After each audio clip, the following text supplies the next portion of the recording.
Assalamualaikum warahmatullahi wabarakatuh. Kembali lagi dengan saya channel Bisikan Dara. Namaku Rani, usia 25 tahun.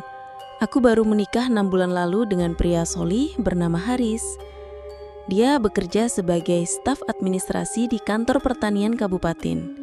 Sejak menikah, aku tinggal bersama Haris dan ibu mertuaku, Bu Rukiah, di sebuah rumah tua peninggalan almarhum ayah Haris di pinggir desa yang sejuk dan penuh sawah. Awalnya, semuanya terasa begitu indah. Haris penyayang, rajin sholat, dan sangat menghormatiku. Ia selalu bilang bahwa aku adalah jawaban dari doanya selama bertahun-tahun. Aku pun merasa sangat bersyukur dipertemukan dengan lelaki sebaik itu. Setiap pagi, Haris pamit ke kantor dengan senyum dan cium tangan. Sambil membawa bekal yang aku siapkan, ia selalu mengucap, "Jaga ibu di rumah ya sayang, aku percaya kamu." Kalimat itu yang selalu kupegang, sekaligus membuatku menelan rasa tak enak yang entah kenapa mulai kurasakan sejak tinggal di rumah ini. Bu Rukiah di depan Haris sangat ramah. Ia menyapaku dengan lembut, kadang bahkan membelai rambutku seperti anaknya sendiri. Tapi entah kenapa, setelah Haris pergi, sikapnya berubah dingin. Tak berkata kasar, tapi juga tak pernah benar-benar menatapku. Tatapannya kosong, kadang seperti mengamati, kadang seperti menahan sesuatu. Aku mencoba bersikap sebaik mungkin, membersihkan rumah, memasak makanan kesukaan ibu mertua, dan selalu mengajak beliau salat berjamaah. Tapi selalu saja ada jarak yang tak bisa kutembus. Setiap kali aku bertanya, "Ibu ingin makan apa hari ini?" Jawabnya hanya lirih, "Apapun, tapi jangan sampai ada yang jatuh." Aku tak mengerti maksudnya. Rumah ini memang tua, tapi besar. Di bagian belakang ada gudang kayu dengan pintu berat yang selalu tertutup dan dikunci. Aku sempat bertanya, "Itu gudang apa, Bu?" Tapi beliau hanya menjawab pendek, "Bukan urusanmu." Aku tak pernah berniat membuka, tapi entah kenapa sejak tinggal di sini, aku selalu merasa seolah sesuatu dari dalam gudang itu memperhatikanku. Malam-malam di rumah ini selalu sepi. Saat Haris pulang, suasana kembali hangat. Kami makan malam bersama, lalu sholat berjamaah di ruang tengah. Tapi begitu Haris tertidur, seringkali aku terbangun oleh suara langkah berat di belakang rumah. Seperti seseorang berjalan memakai sandal kayu. Padahal tak ada siapapun di luar. Suatu malam, aku memberanikan diri mengintip dari jendela dapur. Mataku terbelalak. Ada sosok berhujung putih duduk membelakangi rumah. Dia tidak bergerak, tidak menoleh.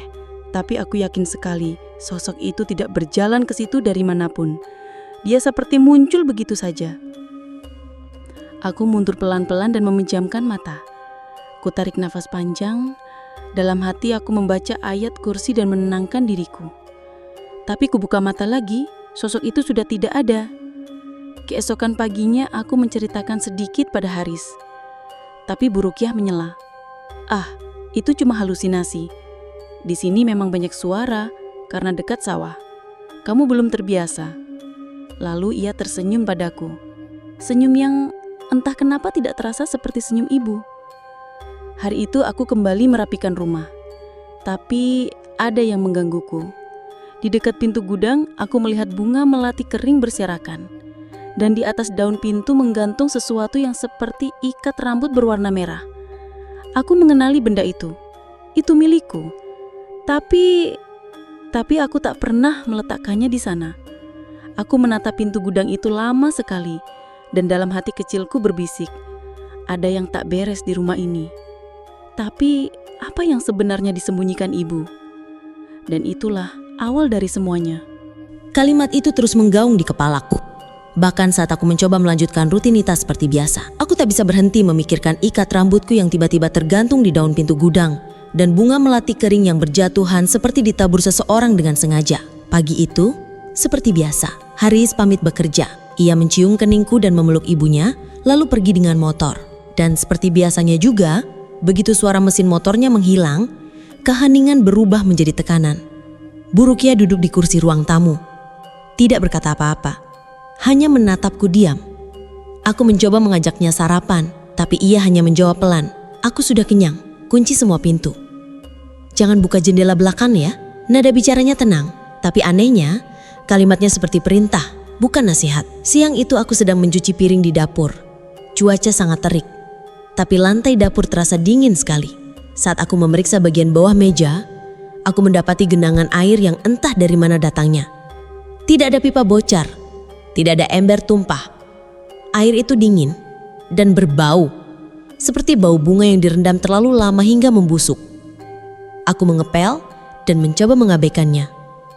Tapi menjelang sore, sesuatu yang lebih aneh terjadi.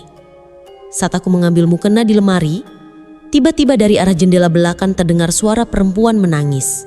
Sangat lirih, menyesakan, suaranya seperti memohon. Aku membeku.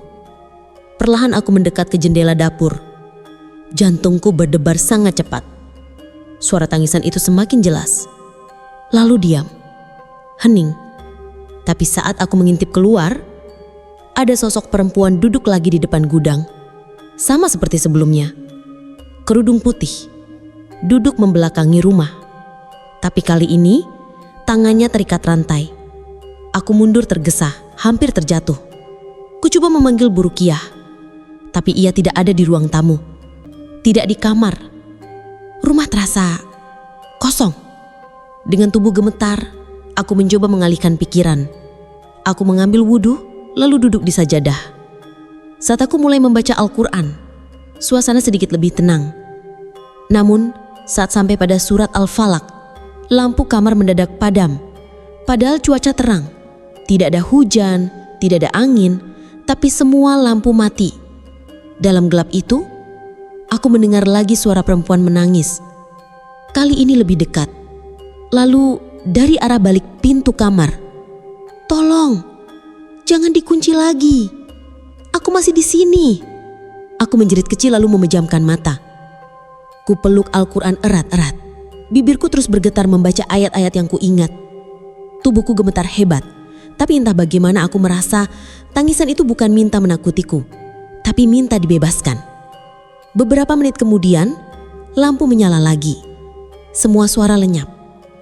Bu Rukiah muncul dari dapur sambil membawa panci. Wajahnya biasa saja, seperti tak terjadi apa-apa. Dia menatapku dan berkata dengan datar, "Kalau merasa takut, banyak-banyaklah berzikir, bukan membuka jendela sembarangan." Aku terpaku. Aku tidak pernah memberitahunya soal jendela. Bagaimana beliau tahu? Pertanyaan itu terus menekan batinku. Malam itu aku tidak bisa tidur. Setiap detik di dalam rumah ini seakan menjadi teka-teki yang semakin menyesakan. Dan entah kenapa, aku merasa diperhatikan, tapi bukan oleh manusia. Pagi harinya, aku mencoba memberanikan diri untuk bersikap biasa. Seperti yang selalu kulakukan.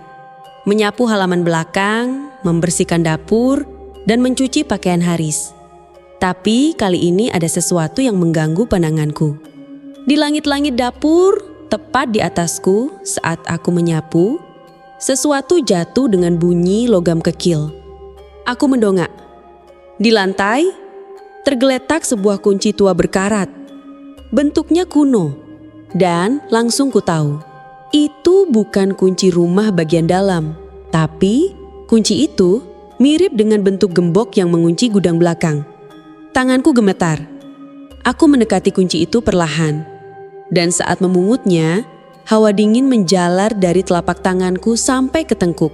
Seperti disambut oleh sesuatu yang tak terlihat. Sore itu, aku menyimpan kunci di saku gamis. Ku kunci kamar dan ku tatap cermin. "Rani, kamu harus tahu apa yang selama ini disembunyikan di sana." Setelah sholat maghrib, saat Bu Rukiah tertidur di kursi ruang tamu, aku melangkah ke belakang rumah. Langit sudah mulai gelap. Udara diam, nyaris tidak ada angin. Tapi ada desis samar dari pohon pisang dekat pagar. Dengan tangan gemetar, aku berdiri di depan pintu gudang kayu tua itu. Kunci itu masuk dengan pas ke lubang gembok. Tanpa usaha keras, klik, terbuka. Aku menelan ludah. Gudang itu gelap dan berbau tanah lembab. Bau bunga kering, kayu lapuk, dan sesuatu yang membuat tenggorokanku tercekat. seperti bau dupa yang sudah padam berhari-hari. Aku menyenter ke dalam. Hanya ada tikar tipis berdebu. Tumpukan kotak kosong, dan di pojok ruangan, sebuah sajadah lusuh yang menghadap ke tembok. Di atasnya ada Al-Quran yang terbuka di tengah. Aku melangkah masuk. Begitu kakiku menginjak lantai gudang, pintu menutup sendiri. Duk! Aku lari ke arah pintu.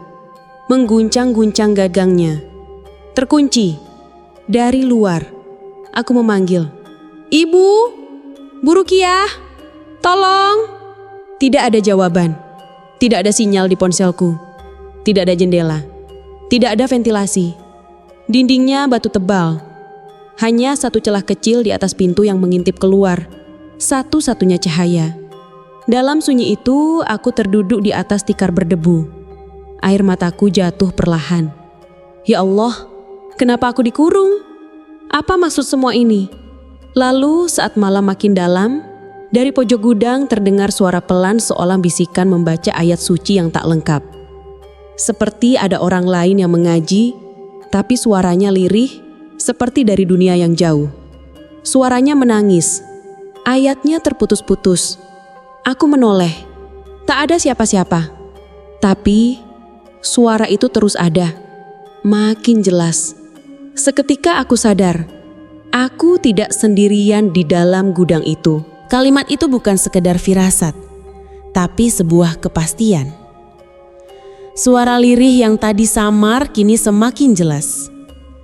Ayat-ayat Al-Quran itu dibaca dengan suara tangis tertahan. Kadang seperti bisikan seorang perempuan muda yang kelelahan. Kadang berubah menjadi suara anak kecil yang seolah menirukan, atau mungkin menirukan diriku sendiri.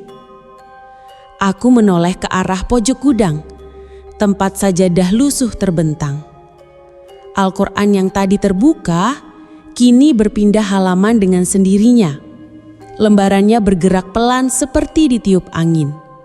Padahal di gudang ini bahkan tak ada satupun celah udara. Tubuhku kaku. Aku terduduk dengan Al-Quran kecil di pelukanku. Lalu mulai membaca ayat-ayat yang kuingat. Aku berbisik lirih, mencoba menenangkan diri. Tapi justru saat aku membaca, bayangan samar di pojok gudang mulai membentuk sosok. Samar, perlahan, terlihat seperti seorang perempuan muda berkerudung putih, duduk bersimpuh dengan kepala tertunduk. Dia tidak menatapku, tapi seakan menghadap ke arah tembok dan berbisik pelan. "Ampuni aku, ampuni aku. Ya Allah, aku belum selesai." Suara itu memilukan, bukan menyeramkan, tapi penuh luka yang dalam. Air mataku jatuh tanpa ku tahu alasannya. Lalu aku mendengar langkah kaki dari luar gudang. Seseorang berdiri di balik pintu. Dari celah kecil di atas daun pintu, aku mengintip keluar. Aku melihat sosok Bu Rukiah berdiri di sana. Dia berdiri diam, tidak bergerak, menatap pintu seperti sedang melamun. Bibirnya komat kamit, tapi kalimat yang keluar bukan seperti doa biasa. Suaranya rendah, berat, seperti gumaman dari tempat jauh. Aku memanggil, "Bu, tolong buka, saya di dalam." Tapi dia tak bereaksi. Matanya lurus ke depan, seolah tak bisa mendengarku sama sekali. Lalu tiba-tiba dari mulutnya terdengar satu kalimat yang membuat bulu kuduku meremang. "Kau juga akhirnya duduk di sajadah itu, seperti dia." Dia? Siapa dia yang dimaksud? Perlahan bayangan dalam gudang itu kembali memudar. Tapi Al-Quran di pojok terbuka pada satu halaman. Surat Al-Baqarah ayat 286. Aku membacanya keras-keras. La yukallifullahu nafsan illa wus'aha. Dan tiba-tiba suara tangis itu berhenti. Senyap. Hanya ada keheningan. Tapi di dalam hatiku, aku tahu aku telah membuka sesuatu yang seharusnya tetap terkunci. Dan sejak saat itu, aku tidak hanya terkurung secara fisik, tapi jiwaku mulai ditarik pada jejak masa lalu yang kelam. Tubuhku masih terkurung dalam gudang sempit yang pengap, namun hatiku seperti ditarik ke dimensi lain. Dalam kesunyian yang menyesakkan, aku mulai melihat kilasan-kilasan kejadian yang bukan milikku. Aku duduk di sajadah yang sama, memejamkan mata, dan seolah dibawa masuk ke dalam doa orang lain. Doa yang belum selesai, doa yang tertahan di antara langit dan bumi. Dalam penglihatan itu, aku melihat seorang perempuan muda, mirip diriku, memakai gamis putih, wajahnya pucat dan sembab, duduk di tempat yang sama. Ia menangis terseduh-seduh, membaca doa sambil memeluk mushaf tua. Di sekelilingnya, dinding gudang yang sama, hanya lebih gelap. Tidak ada cahaya, hanya suara detak jam dan langkah berat di luar. Ia memanggil seseorang, berkali-kali. "Bu, tolong, saya sesak di dalam ini. Bu, saya hamil. Tolong." Aku menangis menyaksikan itu. Suaranya tidak bisa kulupakan. Lalu, semuanya menghilang dalam kabut. Aku membuka mata. Nafasku tersengal. Siapa dia? Mengapa wajahnya sangat mirip denganku? Tanganku menyentuh dinding gudang dan saat itu aku menyadari ada ukiran samar di tembok, tertulis seperti dengan kuku. Bunyinya, "Dia tidak bersalah, tapi ia dikunci." Sampai doanya selesai. Aku tertegun. Apakah perempuan itu juga dikurung oleh Bu Rukiah? Apakah ini bukan kali pertama seseorang dikurung di sini? Hatiku menjerit. Aku berteriak sekuat yang kubisa, berharap Haris pulang lebih cepat. Tapi tidak ada jawaban, hanya gemas suaraku sendiri. Hari mulai berganti malam. Aku lemas, makanan dan air tak ada. Satu-satunya kekuatan yang kupunya hanyalah Al-Quran kecil di pelukanku. Aku terus membaca pelan-pelan, meski lidahku mulai keluh dan mataku berat. Dan di tengah kelelahan itu, seseorang menyentuh pundakku. Aku sontak menoleh. Tak ada siapa-siapa. Tapi tiba-tiba dari dalam gudang terdengar suara lembut dari arah sajadah. "Baca ayat itu lagi. Aku ingin pulang." Aku tahu suara itu bukan milikku. Tapi ia begitu mendalam, begitu hampa, begitu merindukan rumah. Aku lanjut membaca ayat yang sama. Dan dalam lirih doaku, aku berkata, "Kalau aku harus menyelesaikan doa yang tertunda, ya Allah, kuatkan aku. Tapi jangan biarkan aku mati di tempat ini tanpa dimaafkan." Lalu, semua menjadi gelap. Kurasakan tubuhku rebah, nafasku berat, seolah aku tidur. Tapi aku sadar, aku melihat tubuhku sendiri dari atas, melihat sajadah itu, dan melihat ibu mertuaku berdiri di luar, membaca sesuatu dengan suara asing. Dan aku pun sadar, aku tidak hanya terkurung secara jasmani, tapi kini aku sedang mengalami mati suri. Aku melihat tubuhku sendiri, terbaring lemah di atas tikar gudang, pucat dan tak bergerak. Hanya sesekali menggeliat pelan, tapi jiwaku melayang di atasnya, seolah menggantung di antara langit dan bumi. Aku tidak tahu ini dunia apa, tapi di sekelilingku semuanya terasa hening. Kecuali satu hal, doa-doa yang mengambang di udara, doa-doa yang belum selesai, belum terangkat, belum dijawab.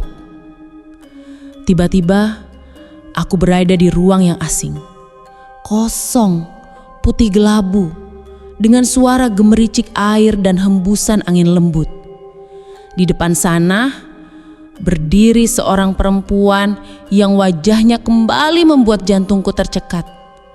Wajah itu persis seperti wajahku. Dia berbalik perlahan. Matanya sembab tapi tenang. Ia mengenakan gamis putih dengan ujung kain yang lusuh, seperti telah berkelana lama.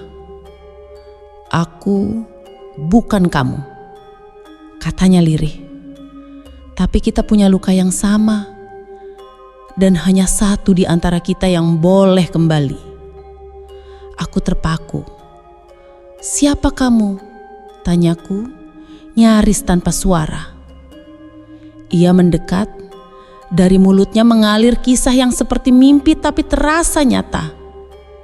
Dulu, ia juga menantu di rumah itu.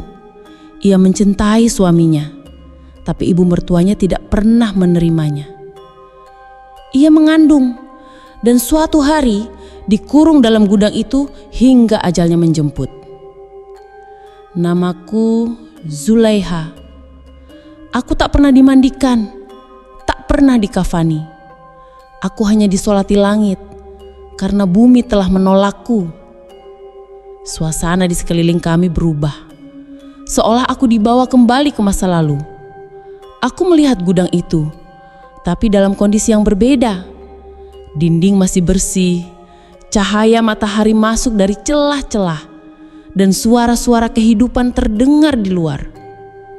Aku menyaksikan Zulaiha menangis sendirian di sana, bersujud sampai nafas terakhirnya. Tubuhnya tak pernah ditemukan. Ia dilupakan, didoakan dalam diam, tapi tidak pernah dimaafkan secara nyata oleh manusia. "Dan kini kau menapaki jejakku," ucapnya sendu. "Tapi bedanya, kau masih punya kesempatan untuk kembali." Aku tak sanggup berkata apa-apa. Air mata menetes begitu saja. "Apa yang harus kulakukan?" Zulaiha menatapku penuh harap. "Bacakan aku doa terakhirku. Lanjutkan ayat yang tak sempat ku selesaikan.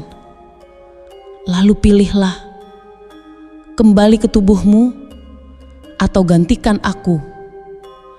Aku terdiam. Pilihan itu terlalu besar, tapi hatiku tahu ini satu-satunya jalan. Dalam kesadaran separuh jiwa, aku mengangkat tangan. "Rabbana la tu'akhizna in nasina aw akhtana. Rabbana wa la tahmil alaina isron." Zulaiha tersenyum. Perlahan tubuhnya memudar menjadi titik cahaya, lalu hilang diserap langit. "Anta maulana fangsurna alal qaumil kafirin." Dan saat ayat itu selesai, jiwaku jatuh, luruh, seperti ditarik ke dalam tubuhku sendiri. Aku tersentak, mataku terbuka, nafasku mendesak keluar. Aku menggigil, tubuhku lemas tapi nyawaku kembali. Langit di luar mulai terang, pagi telah datang. Dari balik celah pintu, aku mendengar suara motor. Itu Haris.